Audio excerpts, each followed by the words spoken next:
بسم اللہ الرحمن الرحیم۔ مبتلات روزہ کے احکامات کے ساتھ ایک مرتبہ پھر آپ کی خدمت میں حاضر ہیں۔ عزیزان محترم، اگر کوئی شخص روزے کی حالت میں استمنا کرے تو اس کا روزہ باطل ہے۔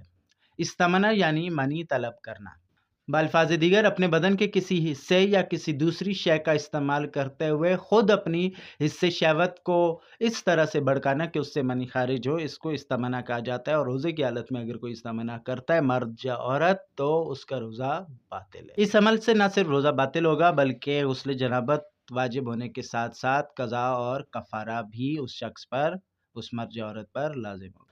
انیما کرنا یعنی کسی خاص طبی اکوپمنٹ کے ذریعے سے انسان کے مقعد میں دوا کو داخل کرنا تاکہ اس کے معدے اور آنتوں کے طبی مسائل کا علاج کیا جا سکے۔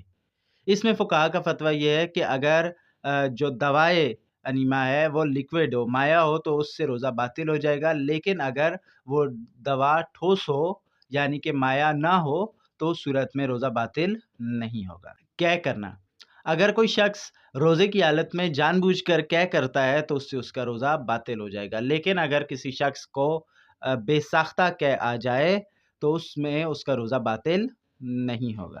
اگر کوئی شخص اتنا ضعیف اور بوڑھا ہے کہ وہ روزہ نہیں رکھ سکتا تو اس صورت میں اس کو اپنے ہر روزے کے بدلے ایک مد طعام یعنی 750 گرام گندم، جو یا چاول جو اس کی خوراک ہے اس کو اسے ایک فقیر کو دینا ہوگا۔ لیکن اگر کوئی شخص مریض ہے اور دوا کا استعمال کرنا اس کے لیے لازم ہے، اور اگر دوا کا استعمال نہ کرے تو وہ مزید بیمار ہو سکتا ہے اور وہ اس وجہ سے روزہ نہیں رکھ سکتا، تو اس صورت میں بھی وہ ایک مد طعام ہر روزے کے بدلے میں دوسرے فقیر کو دے گا، لیکن اس کے لیے لازم ہے کہ اگر وہ اگلے ماہ رمضان کے آنے سے پہلے ٹھیک ہو جاتا ہے تو اس صورت میں وہ اپنے ان روزوں کی قضا کرے گا۔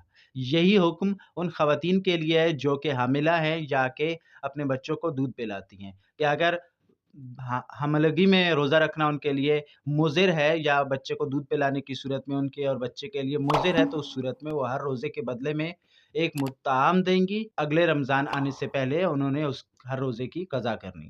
انشاءاللہ ملتے ہیں اگلی ویڈیو میں، تب تک کے لیے خدا حافظ۔